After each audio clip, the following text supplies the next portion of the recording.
part of Chapter 8, 8B here. All right, so duplication. Like I say, the standard technique of forensics for decades has been a hard drive. You turn off the computer, you image the hard drive with a disk duplicator and a write blocker, and then you've got the standard image, which is every bit on the hard drive. Hardware write blocker looks like this. They cost about $300. They're very complicated devices now. They have to simulate a hard drive so the operating system thinks it's updating a journal and timestamps and things like that, but it's not. It doesn't actually change anything on the drive. Tableau and Wibotech are leading products.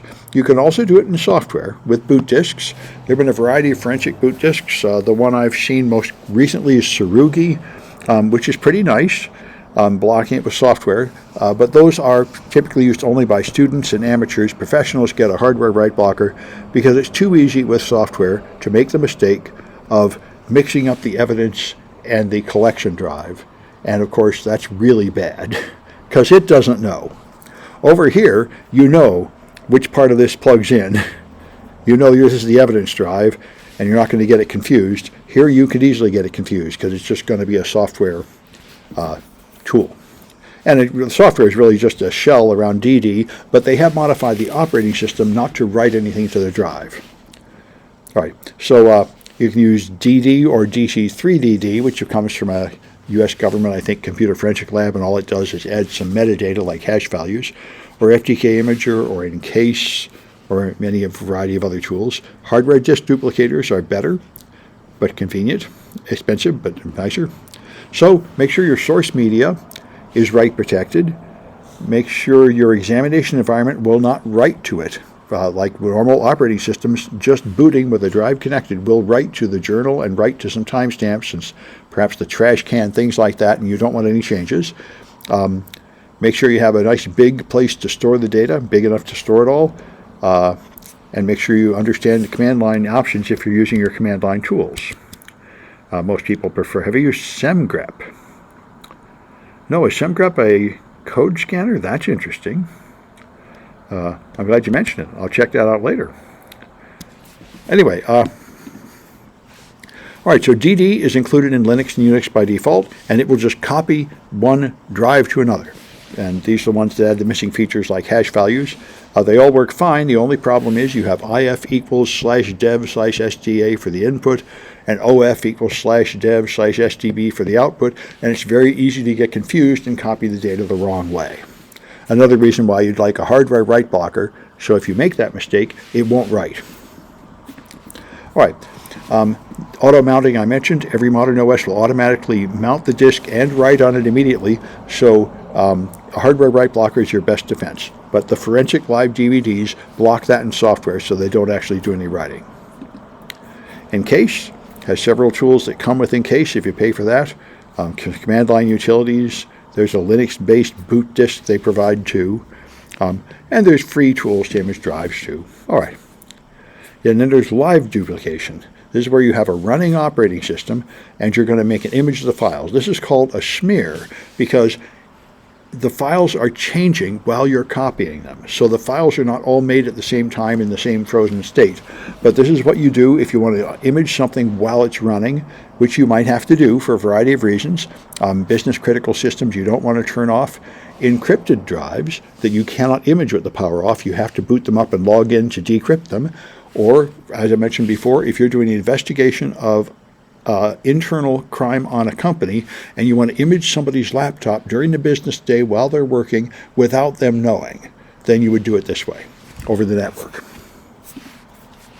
So you have no write blocker in live image. The machine is running. The drive is being written to.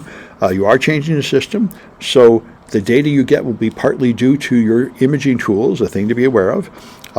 You might even crash the system. You should avoid installing anything in the best case and run something from a network share removable media. Those are good practices. But in reality, there are often weird situations that force you to do something less than perfect. And then, like I say, do what you have to do, but write down what you did. So if there are questions come up later, why did you do this stupid thing? You have your notes. Well, here's the reason why at the time it seemed like the right thing to do. Apple hardware, the components are integrated. It's hard to take them apart, and they have strange connectors. It's nice when you can reboot a Mac into target disk mode. That makes your Mac act like a portable disk drive, and then you can image it. So that's nice. I know you can do that with the older MacBook Airs running the Intel processor. I don't know if you can do that on the newer MacBook Airs, the M1 and M2. I haven't tried. And if you have these big storage devices on networks like RAID and SAN and NAS, they're typically too big and complicated. Usually what you do in this case is just make a logical copy of the active data. All right. Or just do live imaging. Live imaging is probably the best for most, especially for instant response purposes. And virtual machines. You can just copy the virtual machine files. You can suspend the virtual machine and you'll get a file that images the RAM and the hard drive. It's all just right there. So virtual machines make things very easy. If you suspend a virtual machine is just these files. You have a virtual memory file here, and you have a virtual hard drive, which is a bunch of VMDK files, and the rest are just configuration files like the VMX files. So you've got the memory and the hard drive just right there. You don't need a forensic tool at all. You just copy this folder and you've got a copy of all the data on the virtual machine, so that's a nice thing. All right, let's take a look at the other Kahoot.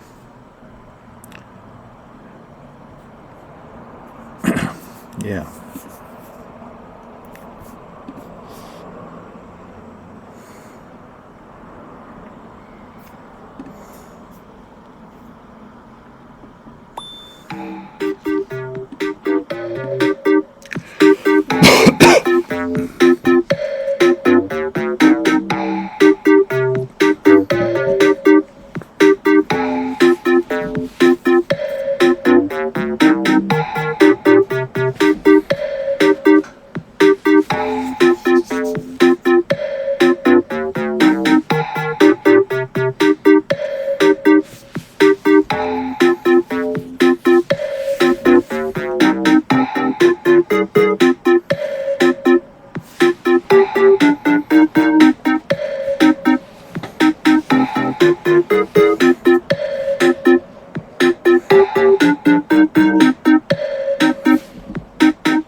Yeah, I saw the Trump stickers.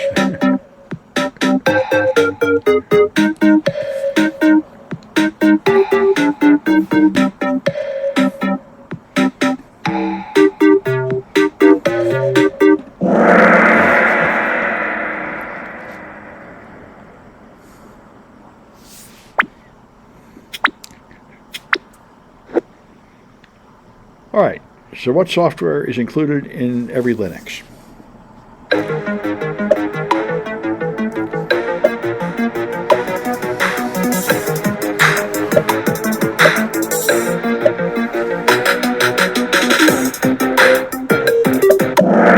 DD, the disk duplicator, been around forever.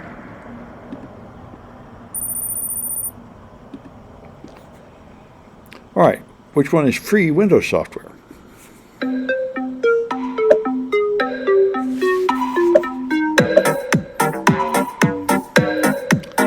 Oh, okay.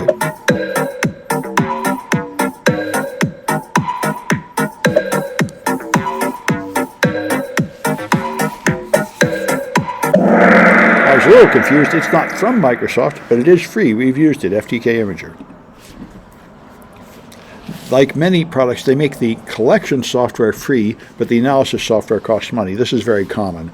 You make part of the process free, and then you make some other part of it cost money so you can get your profit.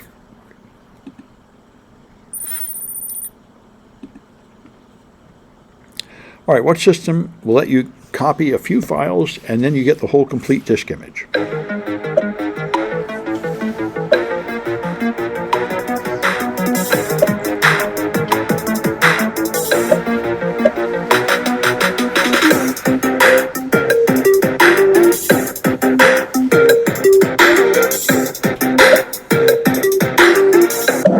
Those are virtual machines. The whole hard drive is just a few files.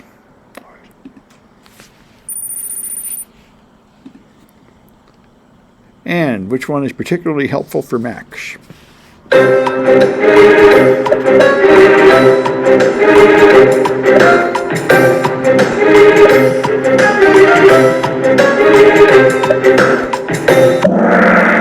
the target disk mode. Lets you just access the internal hard drive as a remote hard drive. Very handy.